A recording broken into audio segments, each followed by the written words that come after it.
BYD avtomobillari bugungi kunda boshlang'ich necha foiz bilan chiqyapti? Xo'p, avtosalondagi barcha avtomobillar boshlang'ich 30% to'lov bilan bitta pasport evaziga olib chiqib ketsangiz bo'ladi. Minimal boshlang'ich to'lov haqida gaplashadigan bo'lsak, gibrid avtomobillari boshlang'ich 20% bilan, elektr avtomobillari boshlang'ich 25% bilan olib chiqib ketsangiz bo'ladi. Gibrid avtomobillarini yillik kamroq foizga chiqazib bering deganligi, boshlang'ich 40% to'lasangiz 19.9% bilan chiqazib beramiz.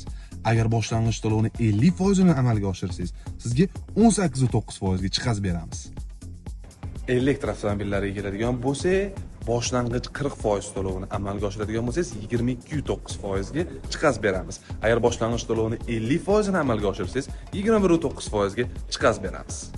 Agarda sizga to'liqroq ma'lumot kerak bo'ladigan bo'lsa, hoziroq izohlarda plus belgisini qoldiring va biz siz bilan bog'lanib barcha to'lovlar haqida ma'lumotni va grafikni yuborib qo'yamiz.